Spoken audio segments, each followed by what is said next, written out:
الحمدللہ والصلاۃ والسلام علی رسول اللہ اما بعد۔ اعمال صالحہ، حسنات اور نیکیاں، ان کا ایک بہت بڑا فائدہ یہ ہے کہ انسان کے اوپر جو مشکلات آتی ہیں، جو غم آتے ہیں، جو پریشانیاں آتی ہیں، جو مصیبتیں آتی ہیں، ان نیکیوں کی وجہ سے اللہ تعالیٰ انسان کی مشکلات کو، غموں کو، پریشانیوں کو، دکھوں کو اور مصیبتوں کو حل کر دیتے ہیں اور ٹال دیتے ہیں۔ اصح الکتب بعد کتاب اللہ، صحیح البخاری کے اندر حدیث موجود ہے۔ رسول کریم صلی اللہ علیہ وسلم ارشاد فرماتے ہیں کہ 3 شخص گھر سے نکلتے ہیں اور سفر کے لیے کسی جنگل سے، کسی بیاباں سے گزر رہے ہوتے ہیں کہ اچانک ایک آندھی نے، ایک طوفان نے اور بارش نے ان کے راستے کو روک دیا۔ اب وہ اس طوفان اور بارش سے محفوظ ہونے کے لیے اور بچنے کے لیے ایک غار میں پناہ لیتے ہیں۔ پھر اللہ کا حکم آتا ہے کہ اچانک غار کے منہ کے سامنے ایک ٹنوں وزنی چٹان آ کے اس غار کے راستے اور منہ کو بند کر دیتے ہیں۔ اب یہ 3 لوگ، ان کی نگاہوں کے سامنے سوائے موت کے کوئی دوسرا راستہ نہیں۔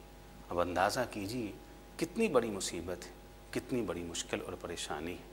یہ تینوں کے تینوں اللہ کی بارگاہ میں آتے ہیں اور اپنے نیک اعمال کو اللہ کے سامنے بطور وسیلہ پیش کرتے ہیں۔ ایک نے کہا کہ اللہ، آپ اچھی طرح سے جانتے ہیں کہ میرے پاس کسی انسان کی ایک امانت تھی، پھر ایسا ہوا کہ وہ بکری ایک ریوڑ کا شکل اختیار کر جاتی ہے، پھر آنے والا آتا ہے، میں نے ساری کی ساری امانت اس کے ہاتھ میں تھما دی، وہ بکریوں کے ریوڑ کو لے کر چلتا بنا۔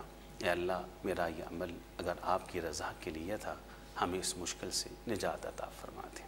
تھوڑا سا غار سے راستہ بنتا ہے، اتنا نہیں کہ تینوں اس میں سے نکل سکیں۔ پھر دوسرا بھی آتا ہے اور کہتا ہے اللہ، میرے پاس گناہ کا موقع تھا، لیکن اے مالک، میرے دل کے اندر آپ کا ڈر پیدا ہوا، آپ کا خوف پیدا ہوا، موقع ہونے کے باوجود میں نے گناہ نہ کیا، میں نے بدکاری کا ارتکاب نہ کیا۔ اللہ، میرا یہ عمل آپ کی رضا کے لیے تھا، اللہ ہمیں اس مشکل سے نجات عطا فرما دیجیے۔ چٹان کچھ اور سرک جاتی ہے۔ تیسرا بھی آ کے بارگاہ الہی میں اپنی نیکی کو بطور وسیلہ پیش کرتا ہے کہ مالک، آپ جانتے ہیں کہ میں والدین کا خدمت گزار تھا، کہ مالک میں رات کو واپس آیا تھا، میرے ماں باپ سو چکے تھے، رات میں ان کے سرہانے پہلو کھڑا رہا اور وہ پہلو سوتے رہے، میرے بچے بلکتے رہے اور وہ روتے رہے اور دودھ کا پیالہ میرے ہاتھ میں تھا۔ اے مالک، جب وہ بیدار ہوئے تو میں نے وہ پیالہ ان کے ہاتھ میں تھمایا اور میرے ماں اور باپ نے وہ دودھ کو پیا۔ اے اللہ، یہ نیکی آپ کی رضا کے لیے تھی۔ تو اللہ تعالیٰ نے ان تینوں لوگوں کی 3 نیکیوں کی وجہ سے اس مشکل سے ان کو نجات عطا فرمائی۔ تو یہ حدیث اس بات کی بڑی ٹھوس دلیل ہے کہ انسان کی جو نیکیاں ہیں، جو اعمال صالحہ ہیں، یہ مشکلات، پریشانیوں اور غموں سے نجات کا بہت بڑا ذریعہ اور سبب ہیں۔